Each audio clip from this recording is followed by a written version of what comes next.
Welcome, everybody. Thank you very much. Thanks to Tim Lawson for putting all of you here in this room. And most of all, thanks to Jean Asland for everything that she does.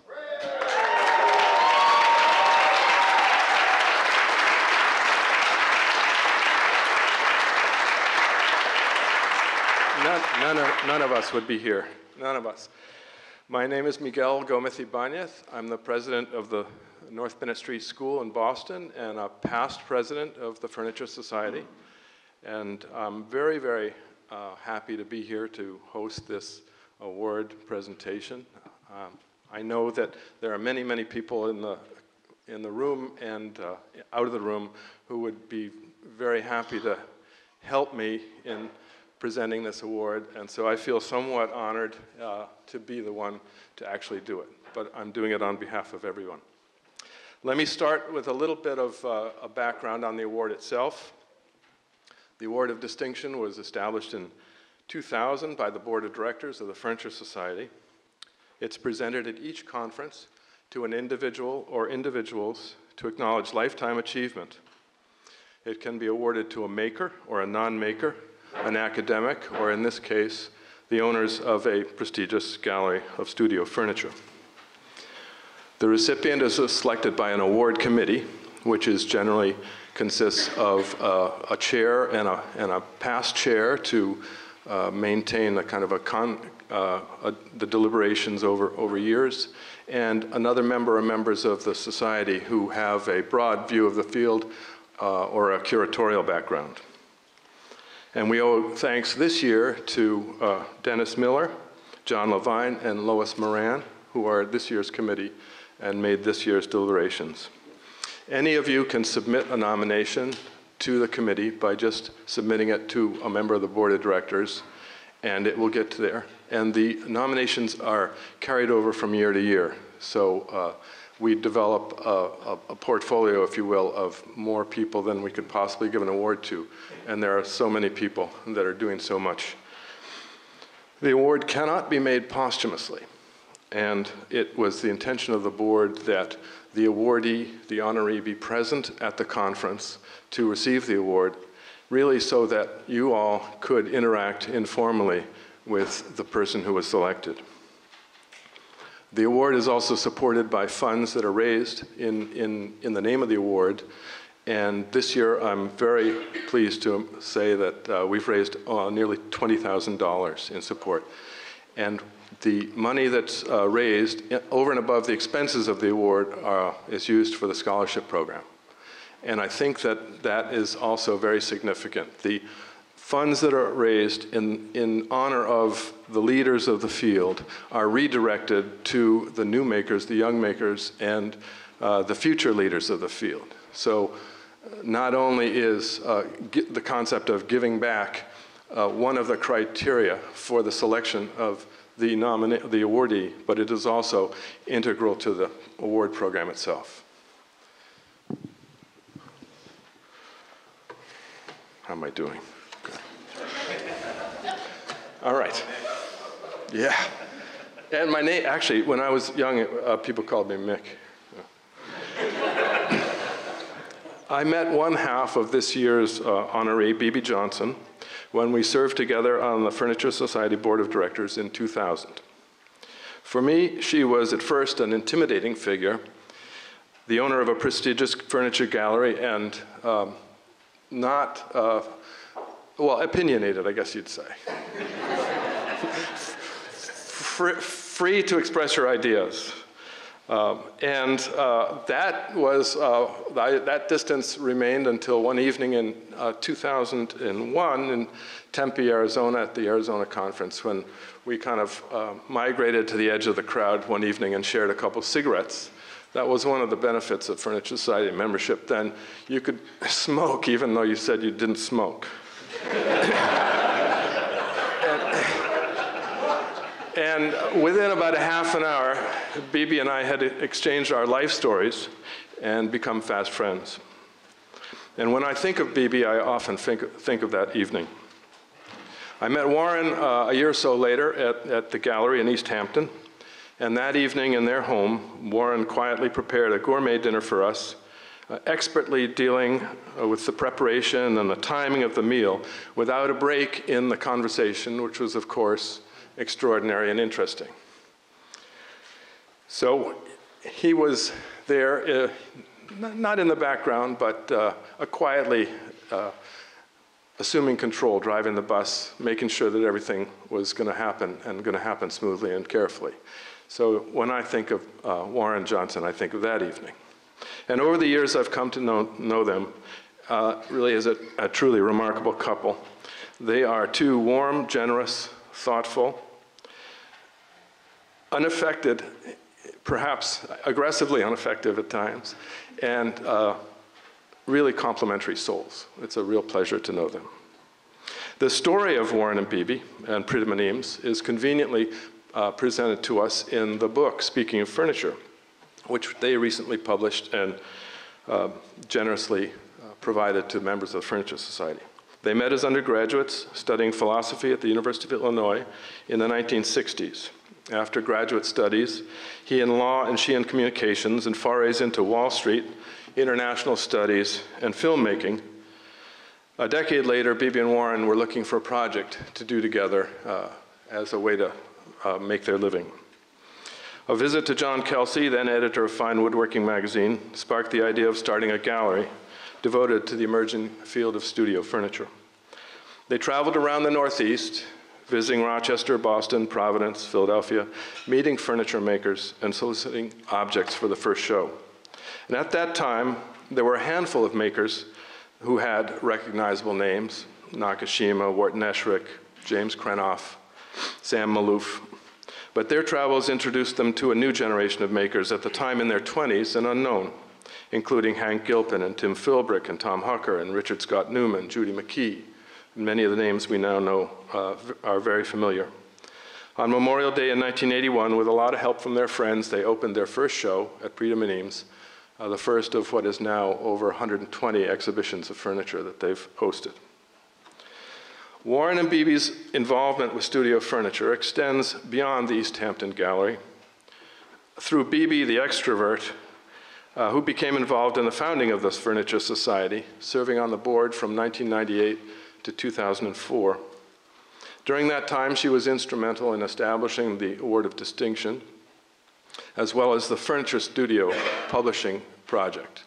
And I think that it's important to know that when Furniture Studio started, there really wasn't a critical discourse of any note regarding studio furniture, and it was the intention of that publishing effort to introduce critical thinking as well as pretty pictures to the publications regarding furniture and furniture making. And that was also one of her strong opinions, and the result has been, I think to date, 6 books.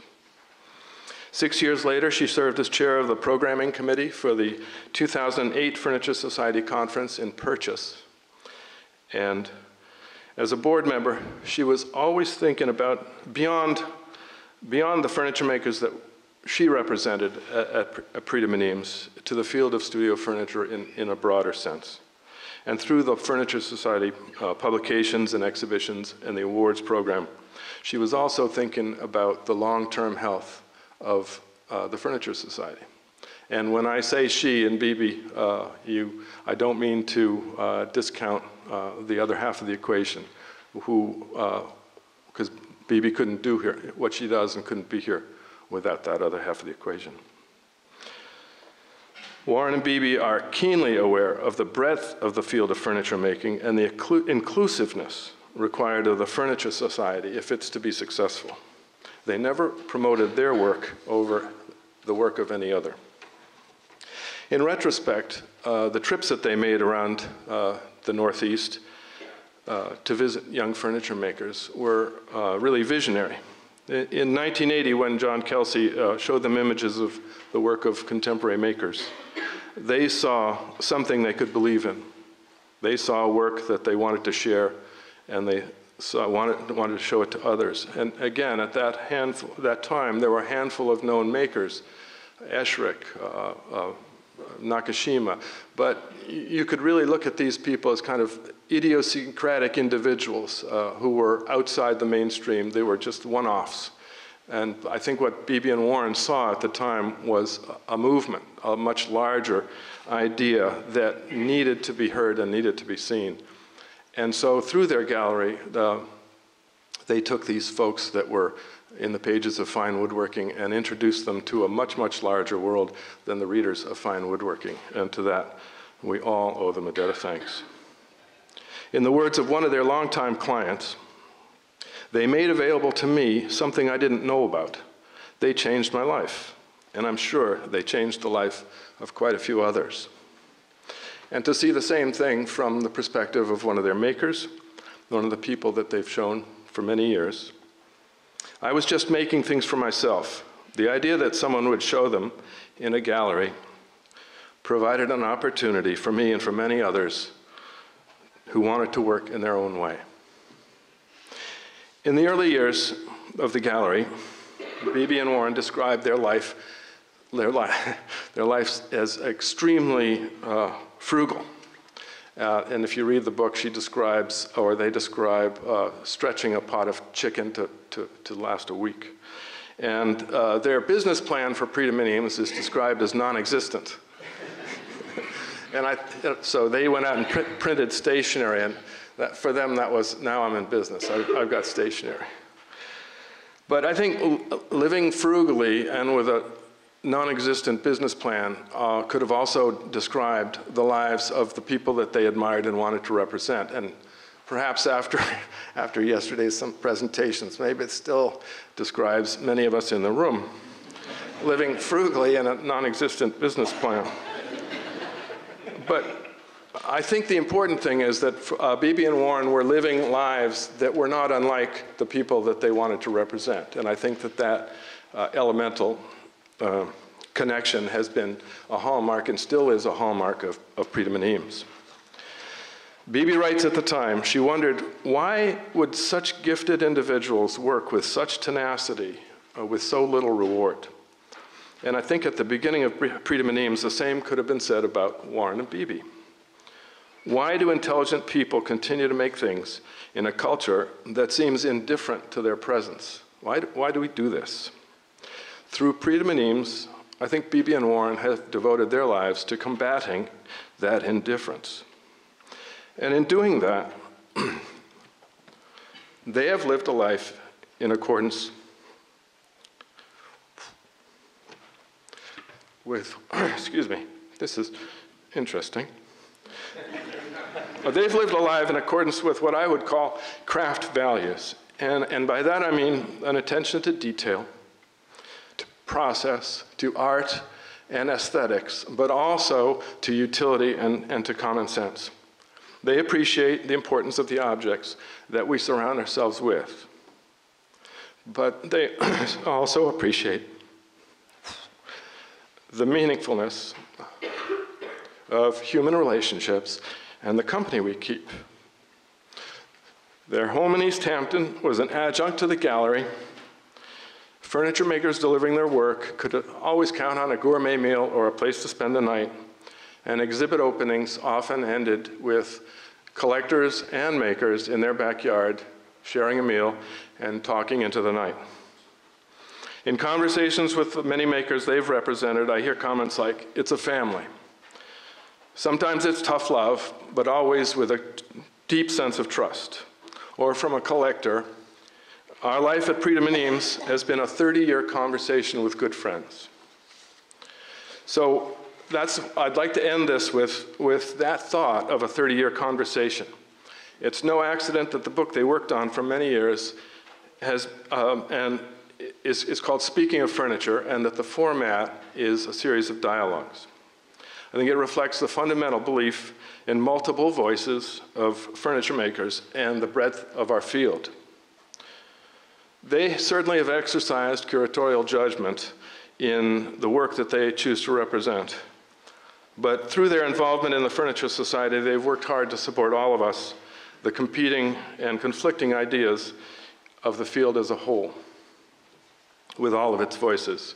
And while they've spoken with their own voice, over many years in a very clear way. I think they also revel in the dialogue that we all represent and the conviction that at its best, what we do as furniture makers is a disciplined search for excellence, but also for meaning. And more than anything, a fit subject for philosophical debate. So on behalf of all of us here, I'm going to salute Warren and Bebe for their sustained belief in the value and the importance of furniture making, for 30 years of commitment to the field of studio furniture, and for their leadership in recognizing and representing a standard of quality in one's work and in one's life that we can all aspire to. Warren and Bebe.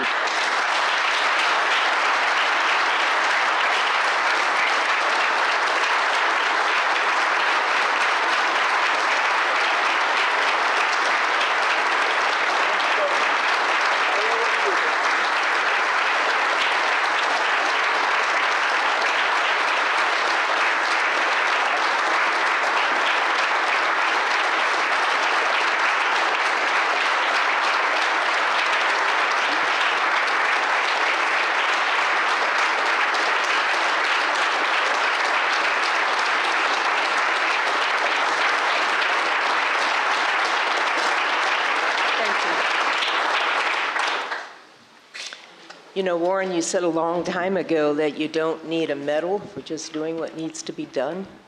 Did you hear what Miguel said? I mean, even if only half of that was true. It's such a... I thought he meant it. Well, he probably does, but it's such a tribute from our friends, our peers, and the Furniture Society. Speaking for both of us, I don't think there's anything that Bebe and I could receive that we could appreciate more than this. So thank you, Furniture Society. Let's pull up a chair. Okay, I'll sit here.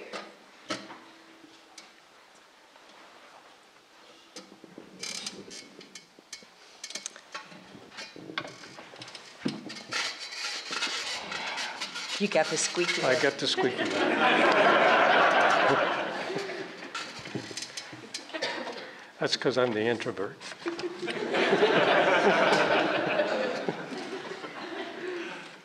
You know, in looking back at the pieces that we put together and the threads, you can really see that it's no surprise that we became Pritam and Eames.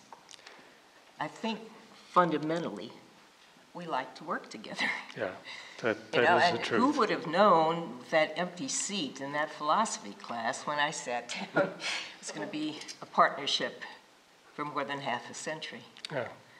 But when I think about the things, the crazy, but just a couple things, partner things, living in New York in the 60s. What a great time, huh?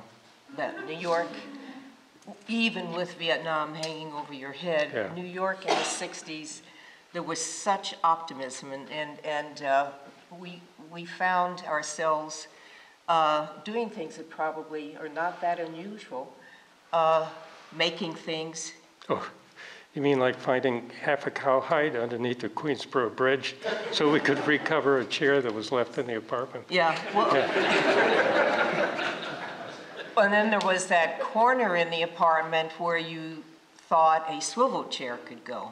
That's what I saw, yeah. But you didn't have to make it out of packing Well, wood. that was the idea. So we took a subway, went up to the Bronx, Yeah, the Bronx. where the barrels were. It was a barrel. And we yeah. got a compressed cardboard barrel, put it on a swivel, Yeah. and, you know, with a jigsaw, cut out the shape of the back. And it worked. It did. And one of my favorite projects that you did, and it had to do with our friends and family that would come to visit us in New York, is that we didn't have a place to put them. Yeah. And you made a bed, a couch that folded into a bed, and it had Yeah, the two, back folded down so somebody could sleep on it. yeah, and it had two features that I vividly recall. One was the tangerine orange. Outstanding. Outstanding, yeah, fabric. But then you made a, what's it called?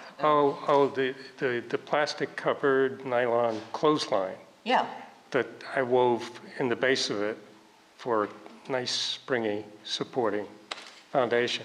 yeah, I'm really surprised a RISD student hasn't taken that design and gone Sure. to market, because it worked. It really did. Yeah. But one of the things, we both had day jobs. But just let me say, because doing these things wasn't really so strange to me, because I'd grown up with some furniture that my grandfather had made for the family, which he, Was that the Eames? No, that was the Norwegian. It was the other one, the Swede, who did Pullman coach work for the. In Chicago? Yeah. Yeah. So he would do this on the side.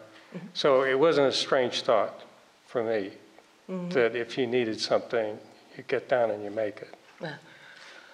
But you were like down at Chase Manhattan. Yeah, I thought I we married did a that banker. too. You were, Yeah. Down at Chase, and I thought, my life was pretty well set up. And I did for a little while. But then you took a film course at New School. Yeah, that was in the evening, so I could. Yeah, because I wanted to write for some reason. And I took a course with Harold Flender, who had some feature credits under his belt, and he said, go to Columbia, get in their film program, and which I did. And they give you a scholarship. Yeah, that was very fortunate. So very fortunate.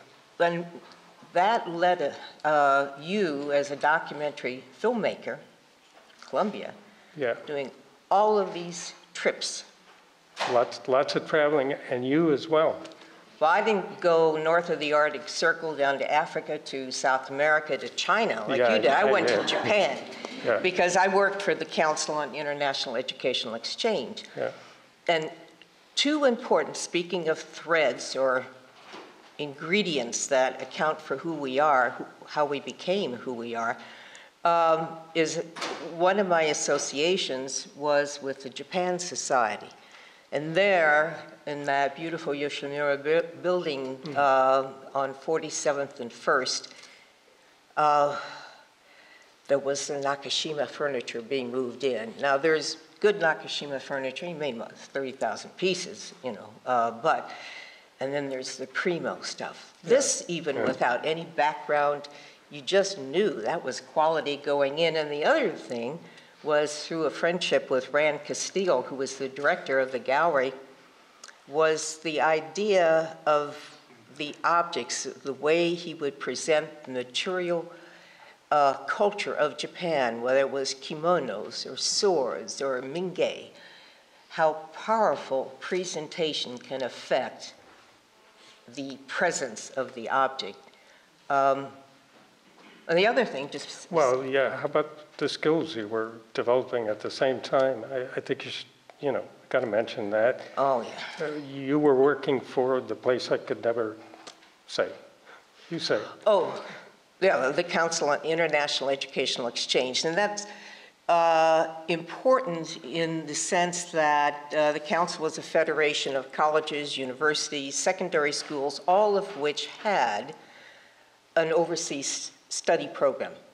So my job was Northeast Asia, and I worked with the academicians who were in charge of Japanese and Chinese language programs, and also with the airlines negotiating contracts. Which had a few exciting consequences for me. Oh, because you got some first-class seats out of it.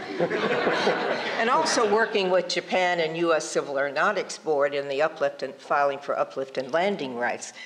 But what I learned about myself is that I really liked doing that. I've actually found I work well inside a box, in that if I can perceive the structure, I'm comfortable. And I knew what my job was. And working with both the university world and the commercial world felt very normal, very natural. So anyway, there we were in New York in the Yeah. 60s. It was good. The 70s came and things changed. Well, it's too much traveling for both of us, maybe. Yeah. And the funny thing was, it was the shortest, one of the shortest trips I took Oh, yeah. that had the biggest consequence, which was my business base was Connecticut, Southern Connecticut. Mm-hmm. And we were thinking of what we could do to make ourselves independent. What could I do? What could you do? Yeah, but Yeah, we at were that also time. thinking of a family. Yeah. And New York in the 70s, I Oh, don't that's know a how good many, point, yeah, yeah. that's a very big point. I mean, there were the riots, the blackouts, the brownouts, the strikes, and it actually became a challenge just to walk your dog at night. It wasn't a place on our resources to raise a family. So we had friends who'd moved out to the East End Yeah. of Long Island, and we would visit them, and we tootled around afterwards, after the visit, and we came across this little, what was a dump of a place, but like we make all of our big decisions. We knew in an instant. Yeah, That was right. Yeah, that was right. Yeah. So what happened in Connecticut?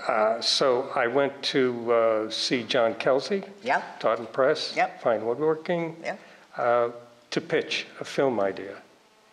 And I never knew what he thought of the film idea. It was just kind of quietly tabled on his part.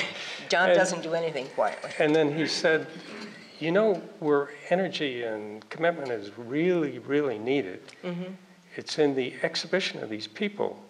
And he handed me these two yearbooks. They were Design book. Design Book 1 and 2. Yeah, I have, yeah. Compilations of literally hundreds Yeah. of photographs of what we came to call studio furniture. Right. And I said, thanks, John. I'm going to look at these. And you came home? And I came home to the East End. Yeah. Because, you know, we were then living there, Yeah, really. we'd moved out of the city, and And we sat down and looked at these two books together. And And we we knew. started we just knew. feeling, This is what we were this looking. is it. The furniture makers weren't looking for us, Bebe and Warren, per se, but they were looking for somebody like us, I think, that they could sense that, you know, they would be there for a while.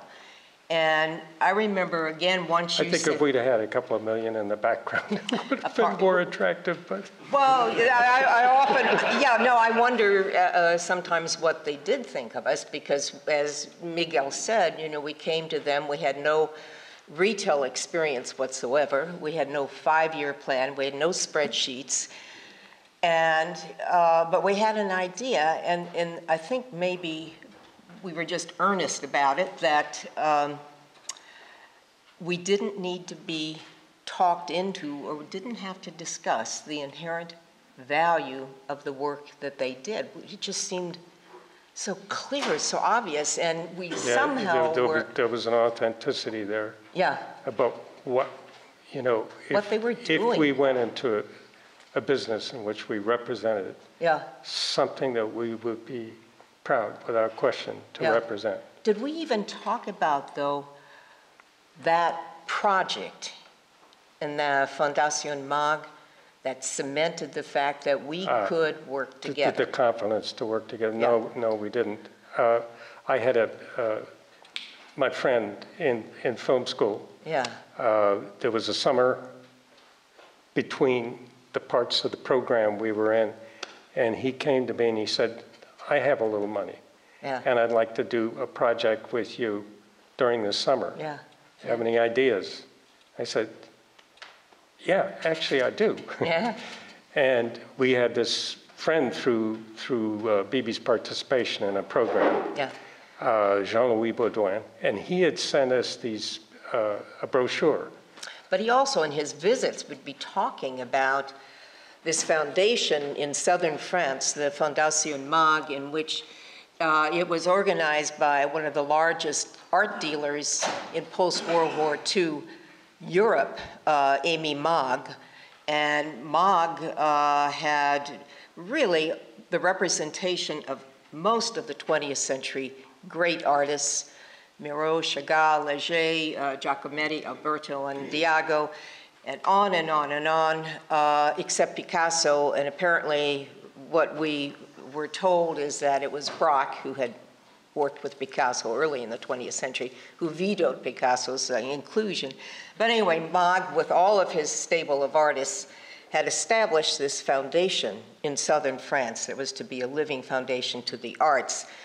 So we wrote, so you proposed to Bill, well, this, and he said, no, that's good. I speak French, and I'll be the cameraman. Yeah. Warren, you be the writer and director, and Bebe, you be the grip. No, he didn't use the word grip. No. You were script manager. It's like sanitation engineer. All right. So I wrote in my high school French to Mr. Maag in Paris and said, you know, we want to do this documentary film, and we need your permission, of course, to shoot. And we waited and waited for his response, which actually never did come. And then Warren... Meanwhile, we found that the architect of the Fondation was currently the Dean of Architecture at Harvard. José Luis Serra. Luis Serra, and he was a compatriot of Juan Miró. Yeah. So we went up to see Serra. We just got in the car. And he said, Maag will never answer you. Yeah. If you want a response, you have to go to him. And he looked at me and he said, be sure to take her. The mouthpiece. So we took a couple of Icelandic Airlines $99 tickets. You remember those days? All right. And we show up unannounced. We simply did not have the etiquette. We didn't, the experience to know that it's rude just to show up and expect to have an audience with somebody of that importance in the Paris art world. And for reasons that we actually didn't question, we just assumed, well, that's the way things are, he agreed to see us. And again, another chunk that makes sense in looking back is I noticed in the meeting, I was paying attention, but I was looking at the photographs of Maag with the various artists, and I thought, there's something that connected. And also I realized it was the first gallery I'd ever been in. And that was impressive. But for me too. Yeah, but he gave us what we came for. He did. He gave us permission. Well, when Bill, the director and the translator and the money came. Yeah, we won't tell stories here, but to put it shortly, the partnership dissolved. Yeah, he had some issues. He had some issues that we were unaware of. Yeah. And so all of a sudden, there was a lot for my partner to do. That being me. That being you. Okay. Yeah.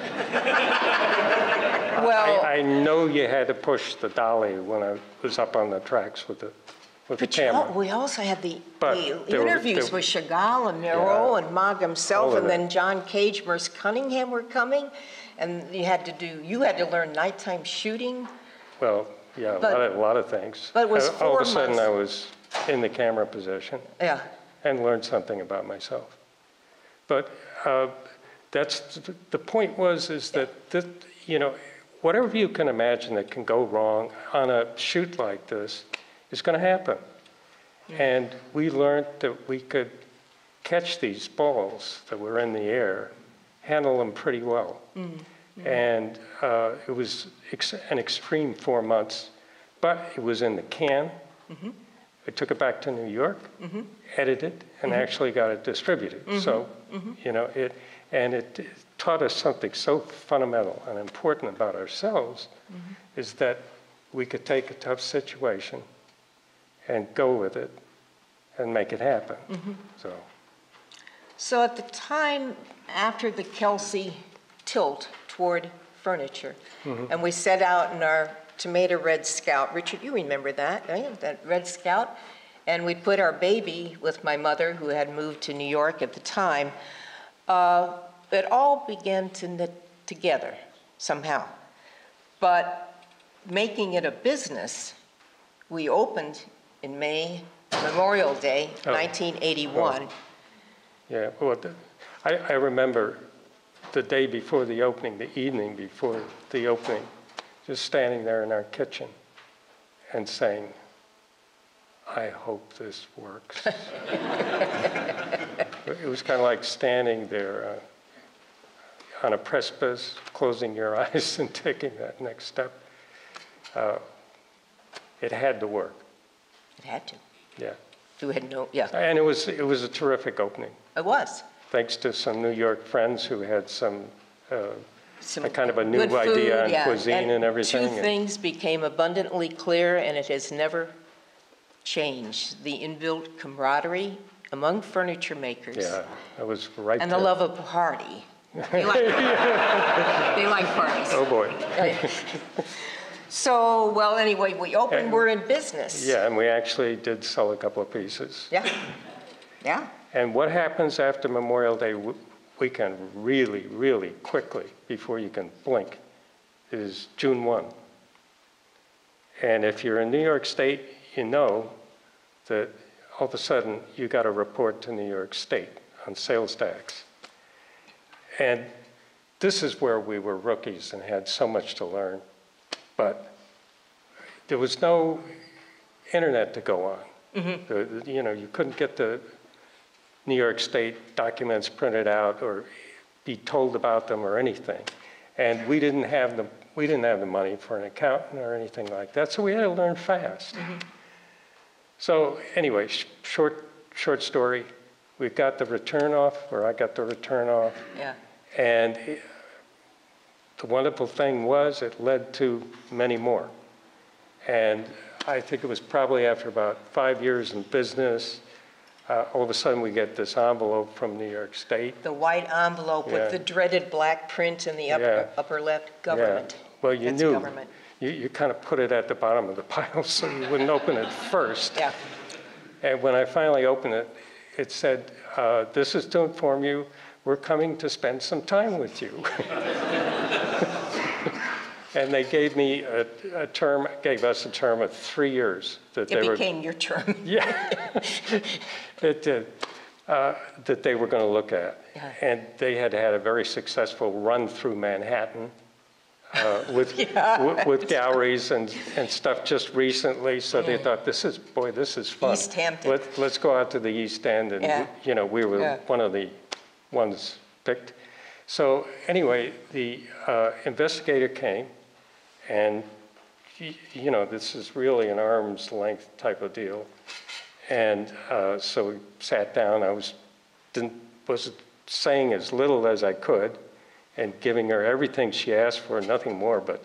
And the thing was, I kept everything. When calendar year was over, I'd bind everything up in a file and I'd put it in a special place. So I went to the span of 3 years, and there was the first year, there was the second year, third year. I couldn't find it anywhere. I remember you mentioning anywhere. The third year disappeared. So I thought, well, don't get hysterical here, because this is going to take a while. And first we got the first year, and there'll be time. It'll eventually turn up. And it never did. But here's what happened. She would come back on a daily basis, and I would get her whatever supporting documents she wanted to look at. And I could just sense this subtle change in the relationship. And so, but nothing was said overtly. But she got to the end of the first year and she said, okay, I'm going to go show this to my superiors and we'll see what they say. So she came back after reporting to her superiors and said, I think they're going to just accept, the investigation at this point, and that'll be it. And I tried not to faint on the spot with relief, but that was just great. But she said, I have to say one thing in conclusion here. And now things are coming together, what I was noticing, small details about her. She was really taking an interest in our business. And she said, what you do here is so unusual. You've got these pieces coming from all over the place, and they come in here, and you sell some of them, and they go out, and you have no records. Because we've been looking at these, a lot of them handwritten invoices on our part that said so little. And in fact, if you wanted to go back and document any particular one, there wasn't much to go on. So she said, you really have an obligation to do something, a serious registration. And we talked about it and absolutely agreed. So we started this index file registration with a 5x7 color photograph of every piece that came in. So we had photographic, and then we had the vital statistics, measurements, materials, finish, maker, you know, et cetera, date. And that became, as soon as we got to the digital age, this became our archives. So you just... and there's a point to this that we're getting to. What is, well, there is. We just got up. The archives take a lot of work from a, you know, small business like ours. But we finally got through the third decade and just posted that. Very recently, Yeah. And one of the things when you get all the information in place, the pictures and what description you're going to do of the pieces and the shows, then you go back to the beginning and you read through the whole, look at the whole 10 years and try to draw some conclusions about what happened in that decade. So we were, you know, beginning to formulate our thoughts about what should be written about this. And we realized, you know, sometimes you think when you start a business, it's such a miracle that you survive, that, God, everything happened in that decade. And we got to really seriously looking at this third decade, and you think, oh my God, all the strong work that people did, the incredible pieces. Not a waning, a strengthening, a maturation, a deepening of many, and then the exceptional breakthroughs. Like some of the younger work of Christina Matson and Brian Newell come to mind, you know, it was just stunning work. So in our conversations, and I think you'll understand this, there is so much conversation that takes place over time about the work and the makers, certainly between Warren and I. Those conversations might be inaudible to most, but they do take place. And I think when we saw the work of the third decade, we began, because I'm asked occasionally, what do you think about the future for furniture? And I think there are three things in looking forward that will never, ever go away. You would have to say. Yeah. Well, first, there's what we call the itch. Yeah. There's an itch there with some people to be in a complete process of making something that's never going to disappear. Yeah. And that urge to make beautiful, useful objects, therefore, is never going to disappear. And I think as long as those people make those things, there will be a admittedly small but growing group, I believe, of connoisseurs who can understand and appreciate and will want to own those things. And furniture in particular, and that's the other thing that's never going to disappear, the need for furniture furnishings. You know, Warren, it'll change, but Warren, what? Truthfully, do you really think that we would love this furniture as much if we didn't know the people who made it? I mean, truthfully. That's a real good question. Well, I know the relationships have been the sustaining thing about this whole business. Yeah. Well, the other side of the very, very same coin the one side, the artist craftsman and the work that they do that we've been representing for 34 years. The other side of that are the clients who have actually, from my viewpoint, taken the first essential step in the provenance of the work. They've taken this work into their homes and they've lived with it day in and day out. And we have a very dear client and friend who when Miguel was talking to people, people who know us, he put it this way. He said, "This great craft is art.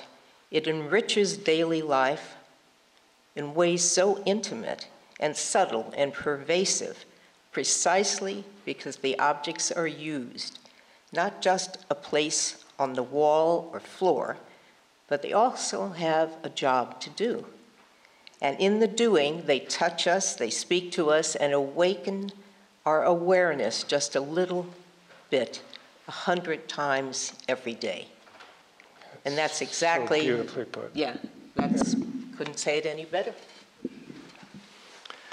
Thanks very Thank much. you.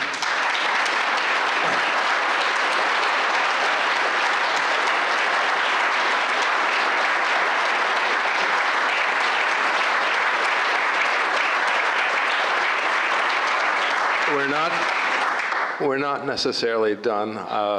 We'd love to open it up for questions, but I just want to restate something that I said in my introductory remarks, how wonderful it is that these two people who are so involved in discourse and argument and the philosophical issues and this, that, and the other thing, and you can have dinner with them and just talk and talk and talk all night, but the absolutely essential decisions of their life are made in about 2 seconds without any thought whatsoever.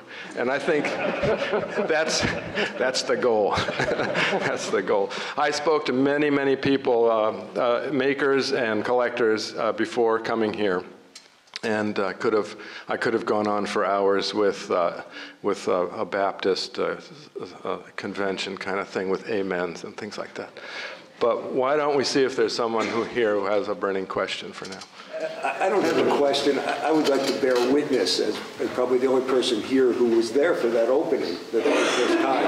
And Warren and Bebe invited every one of us to East Hampton for the opening and found us a home to stay in.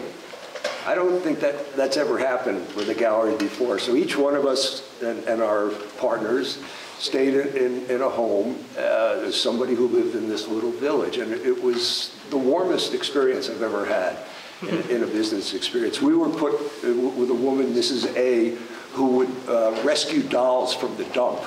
She would go to the dump and bring these poor dolls home and fix them up. It was spooky. The dolls all around.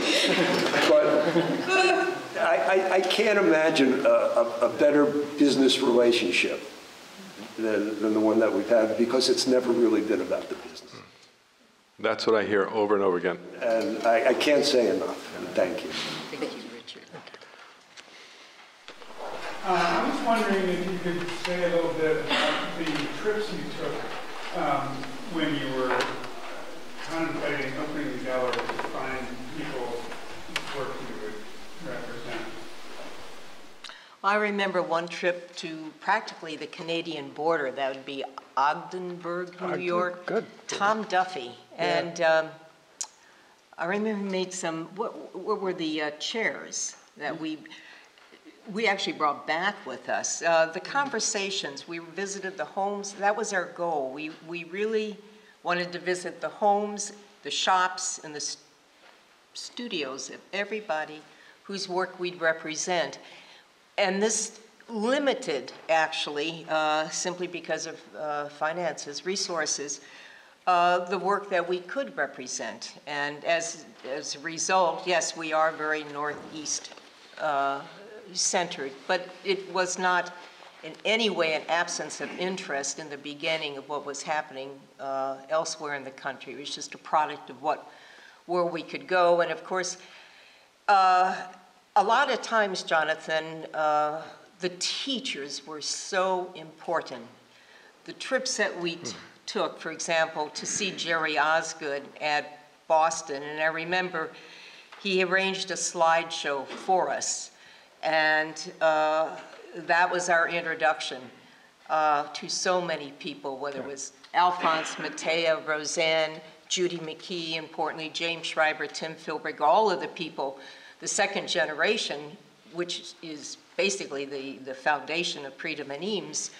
That was really because of the teachers, or we would go to Rochester, and I remember, what was his name? Newell White? Newell White. Newell White, yeah. And he Rest had a his soul. piece, it was a light, a floor-standing light with tulip wood blocks, as I recall, and he had very interesting theories and ideas behind that piece, but the most important thing he said was, you know, I'm going to introduce you to the best furniture maker in the country.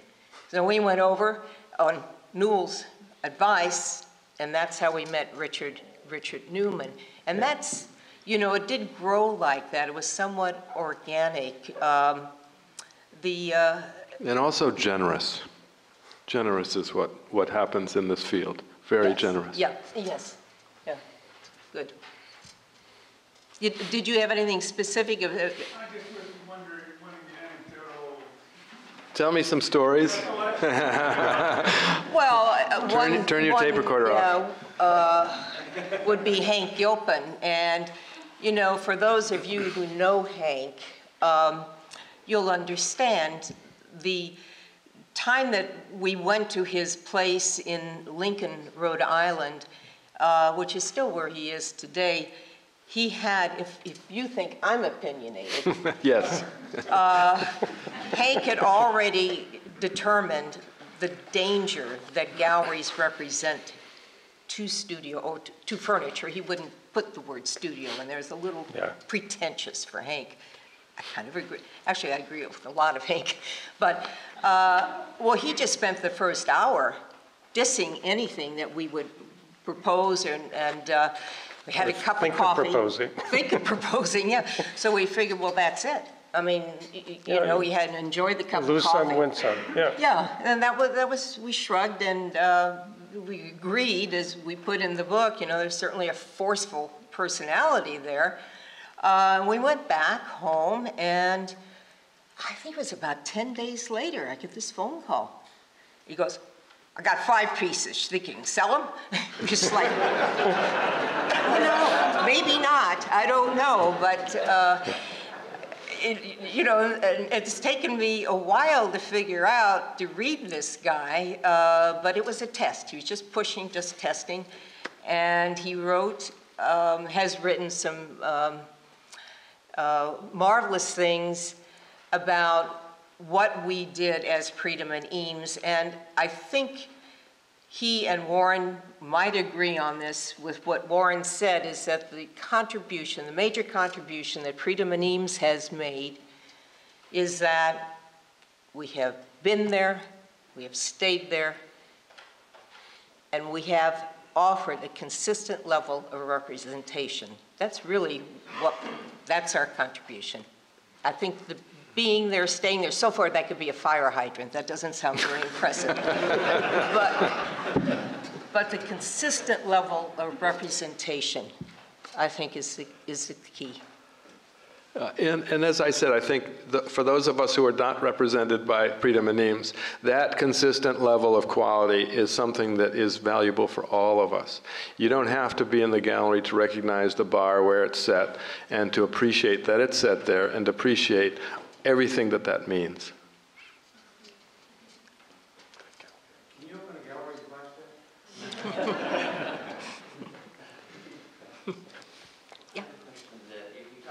Design book 1 and 2 they looked at.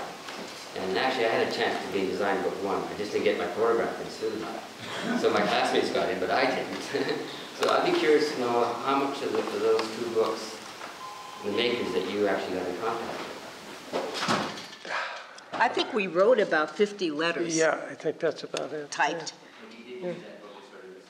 That, and That was you the know, starting point, there wasn't a lot of material, and this is the advantage, you know, for the next generation. Certainly the next generation of collectors, clients, connoisseurs, all words beginning with C's. But there's more material now. There is the growing literalization of the field. It carries some dangers with it, but it also carries, I think, the opportunity to make seasoned, good judgments about work. There was the New American Furniture show at American Craft Museum in 1979, and that little, I still remember that little brown publication, that provided some names too. But we were, you know, there wasn't a lot. There weren't a lot of signposts at that time. There was, we do, because I know Warren feels strongly about Dick Kagan. Dick's Gallery in Philadelphia was a gem. It was just a sliver of a shop on South Street, but he was a furniture maker. Yes, for those of you who don't know of him. And so he had his own furniture, the shop part, but he would also show the work of his peers.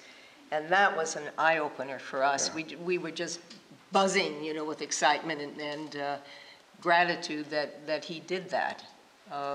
Because it wasn't about what would sell or what he thought he could sell. It was about people whose work he respected. Yeah, yeah. And it was just an astonishing little exhibit. Yeah. We have one way in the back. Go ahead. Hi, this has been my world for exactly 1 year. So it's an interesting experience, and one of the conversations that's been happening consistently all weekend is that galleries have been closing and finding places to represent. And I was wondering, I don't think it's enough for you to put a bunch of beautiful pieces in a room and say, look at the magnificence. So what about you? How do you convey your passion to the average person walking in without the language that we have as craftspeople? Well, I see Gary Bennett standing there, and he said something which I cherish. But although not at the time. He said, you know, the problem with Pritam and Eames is you're too damn quiet. And I take his point, and I appreciate it, and I also understand what you're getting at. I'm not sure galleries necessarily are the best ways to get word about your work out. I personally don't like galleries. I find it such a, I don't know how to close the sale. I mean, for all of my love of the work and the people, I find it very difficult to close the sale. But the commodification, you know, unlike the art world. That's where the clients have helped us out. Yes. They'll say, we'll take that. Yeah, they make it. But my advice would be to be strong and centered close to home, where you are, where you live. And if you're making furniture, I mean, if you're making art, then that's another thing. But if you're making furniture, try to find out through local commissions, the dentist, the librarian, the teacher, what do they need? That's part of Hank's philosophy that I really do agree with. There was some. Well, we're closing on my question, which you talked a lot about relationships with woodworkers, and that's maybe of greatest interest to us, but I'd love to hear you talk about relationships with collectors who are sort of like mysteriously, you know, not here. I mean, I picture a gallery owner as a person sort of trapped between two difficult clients, and one client is the people who are making the art, and the other client is the people who are collecting it. I'd like to just... Well, that's why, you know, what I was saying about my job at the council in New York, I find that a very normal thing to do and be. Because, yeah, I guess in a confrontation, you know, we would tip toward the artist. In fairness, I think Warren has much more of a business head than I, but we have found real complementarity. I haven't found the adversity or, you know, negotiation. There was a time when, you know, people would come in and I wish that they would wear a big red button and said, I'm trouble, because that would have saved us some heartache. But by and large, it's been I mean, the work is so obviously well made, well thought out, and not everybody can afford it. I mean, it's, you know, the predicament of William Morris. If you got all this handwork and all this material, it's going to be priced out of most people's reach. The gallery adds to that because they had, you know, they added commission, and for years, you know, it was a point of pride that we were at 40% commission, but then too many people would come in, you know, after shopping elsewhere, and, you know, and suddenly became a collector. I didn't know what they collected because I'd never seen them before, but they wanted their discount. And, but that's business. And Warren had a much more practical, I think, approach to it. Sometimes you just got to evaluate. It's like a relationship, you know, when is 62% okay? When is 75%? I mean, obviously 75. What do you need in order to make this happen? And there's a price under which you don't want to go. People hammer at you, but you can't go. But for the most part, it's been a very even exchange, and the relationships with the clients are deep and abiding, I must say. But their houses are filled, and that's an acknowledgement of your point that, yeah, in our case, many of our clients have furnished their homes, and since for us it is largely about the home, we've sold to museums, but that's not, to me it's missing almost the point of the, I understand from a maker's viewpoint that a museum might be more important than being in a home, but to me it's missing something that needs to happen. The furniture has to be part of the life, day in and day out, of the occupants. We sold a Krenov cabinet to the Philadelphia Museum of Art. It looked pathetic. You didn't even know you couldn't open the wood doors. You couldn't see how he treated the bevel on the wood shelves behind the wood doors so that the viewer, the owner, when they opened the doors, their eye would lift just a bit as a result. That was a marvelous communication that he had, this special conversation between the maker and the user.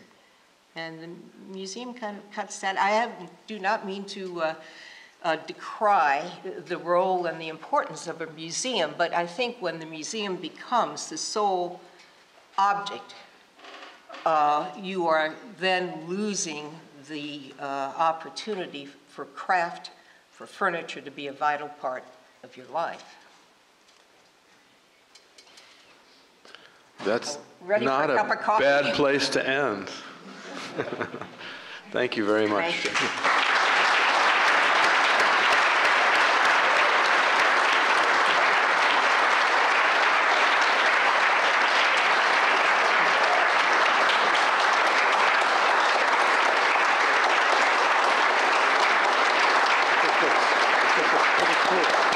Actually, you guys, yeah.